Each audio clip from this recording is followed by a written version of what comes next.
मेरी आपसे गुजारिश है कि आप लोग 30 अप्रैल के दिन रात में 9 बजे से 9:15 बजे तक 15 मिनट के लिए अपने घर की, अपने दुकान की लाइट को सिर्फ 15 मिनट के लिए बंद करके अपने एहतजाज को दर्ज करवाइए और एक पैगाम दीजिए कि ये कानून एक काला कानून है जो भारत के संविधान के खिलाफ और फंडामेंटल राइट्स के खिलाफ बनाया गया है।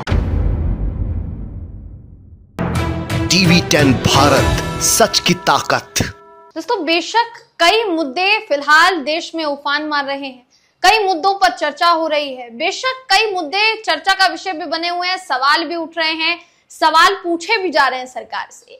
लेकिन अभी भी वक्फ संशोधन कानून का मुद्दा ठंडा नहीं पड़ा है, गरमाया हुआ है, अभी भी गरमाया हुआ है और इसके खिलाफ विरोध की जो लहर है वो अब भी देश भर में जारी है। अब वक्फ को लेकर क्या ऐलान किया गया है बताएंगे इस वीडियो में आपको। आखिर तक इस वीडियो को आप जरूर देखिएगा। नमस्कार, मेरा नाम है जयंती झा और आप देख रहे हैं TV10 भारत।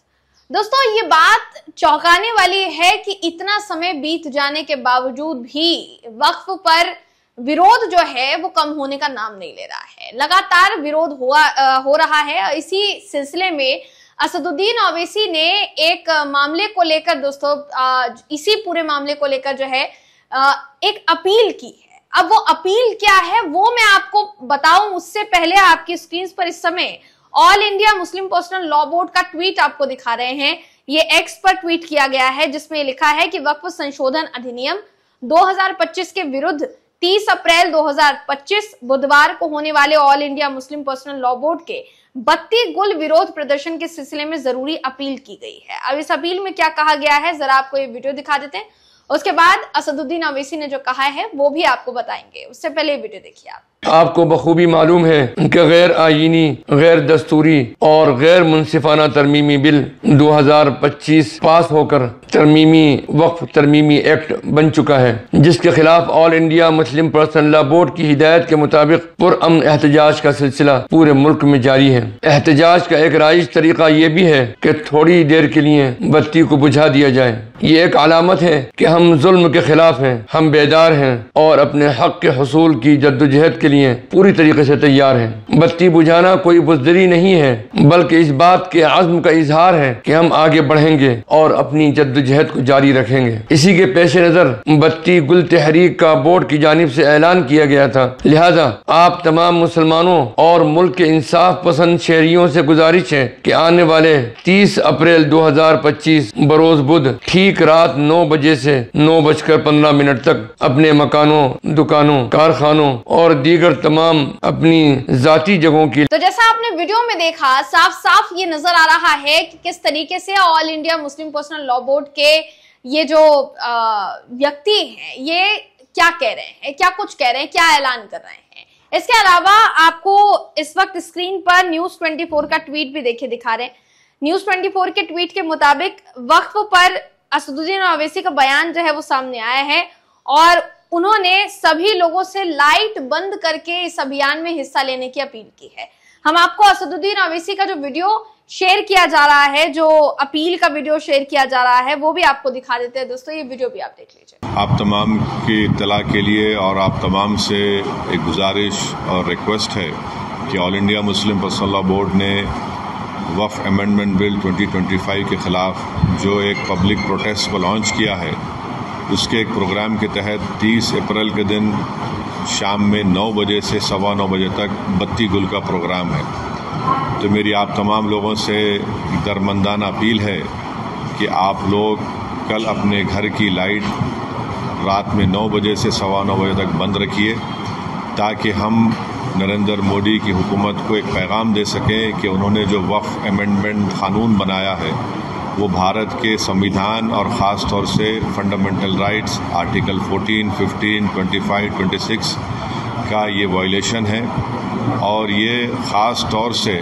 मुसलमानों के धर्म वक्फ बोर्ड में मदाखलत इस कानून के जरिए की जा रही है। तो जैसा आपने वीडियो में देखा, वीडियो में साफ साफ ये चीज नजर आ रही है कि असदुद्दीन ओवैसी जो है वो भी अपील करते हुए नजर आ रहे हैं। देखिए, अगर बात की जाए इस कानून की दोस्तों, तो कानून को लेकर केंद्र सरकार को जवाब दाखिल करना था सुप्रीम कोर्ट में, जिसका जवाब सुप्रीम कोर्ट में केंद्र सरकार ने दाखिल कर दिया है। तकरीबन 1300 से ऊपर पन्नों की एक जो एक तरीके से कह सकते हैं आवेदन जो है, जो दस्तावेज है, जो डॉक्यूमेंट्स हैं, वो शेयर किए गए हैं। एक हलफनामा दाखिल किया गया है जवाब का, और उस जवाब में केंद्र सरकार की तरफ से बीते दिनों ये कहा गया कि इस कानून को रद्द बिल्कुल भी नहीं किया जाना चाहिए, क्योंकि बहुत ही देख परख कर, हर चीज पर सोच विचार करके, विचार विमर्श करके ही इस कानून को जो है बनाया गया है। ऐसे में सुप्रीम कोर्ट को इस कानून को रद्द नहीं करना चाहिए। मगर अब इस बात का इंतजार किया जा रहा है, क्योंकि सुप्रीम कोर्ट की तरफ से पहले ही कहा गया था कि जब मुस्लिम पक्ष की तरफ से, या जो लोग इसका, माफ कीजिएगा, जब केंद्र सरकार की तरफ से इस पूरे मामले पर जवाब दाखिल किया जाएगा तो उसके कुछ दिनों के अंतराल में जो विपक्ष है, यानी वो पार्टी जो इस कानून के खिलाफ है और चाहती है कि कानून रद्द हो जाए, उनको भी अपना जवाब दाखिल करना पड़ेगा।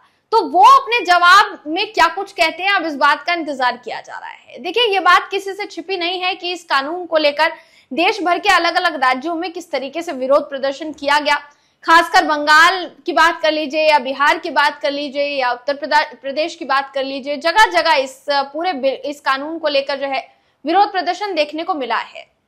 किसी ने मस्जिद में काली पट्टी के जरिए विरोध जताया, किसी ने किसी और तरीके से, तो किसी ने किसी और तरीके से। असदुद्दीन ओवैसी शुरू से लेकर अब तक इस मामले में वक्फ कानून को रद्द करने की मांग लगातार कर रहे हैं। सुप्रीम कोर्ट में जिन लोगों ने याचिकाएं लगाई थी, उनमें से एक असदुद्दीन ओवैसी भी थे, और उनका यह कहना था कि असंवैधानिक कानून है, इस कानून को जो है संविधान के मुताबिक नहीं माना जा सकता, सरकार इसमें संविधान का माखौल उड़ा रही है, संविधान का उल्लंघन कर रही है, ये कहीं ना कहीं स्वतंत्रता छीनने जैसी चीज जो है वो करने की कोशिश की जा रही है, जिसका हम पूर्ण रूप से निषेध करते हैं, विरोध करते हैं। इसको लेकर आपकी जानकारी में ये बात होगी कि बीते दिनों असदुद्दीन ओवैसी ने बाकायदा एक बहुत बड़ी जनसभा को संबोधित भी किया था, जिसमें हजारों हजार लोग दूर दूर तक खचाखच भरे हुए थे उस मैदान में दोस्तों, जिस मैदान में असदुद्दीन ओवैसी ने ये पूरा का पूरा जवाब दिया। तो देखने वाली बात ये होगी कि फिलहाल ये जो 32 गुल विरोध प्रदर्शन किया जा रहा है, all India Muslim personal law board की तरफ से हो, या फिर असदुद्दीन ओवैसी की अपील के मुताबिक अगर देखा जाए तो उसकी तरफ से हो, साफ साफ ये पता चल रहा है कि विरोध जो है फिलहाल तो थमेगा नहीं। तो देखने वाली बात यह होगी कि आगे इसके विरोध में और क्या क्या किया जाता है, और सुप्रीम कोर्ट में अब जब इस पूरे मामले पर सुनवाई होगी, जो कि 5 मई को बताया जा रहा है कि होने वाली है, उसमें क्या कुछ निकलकर सामने आता है, इस पर सबकी नजरें जो है वो टिकी हुई है। आप इस पूरी खबर पर क्या सोचते हैं, आपकी क्या राय है, कमेंट करके जरूर बताइएगा। अगली वीडियो में आपसे फिर मुलाकात होगी, तब तक के लिए नमस्कार।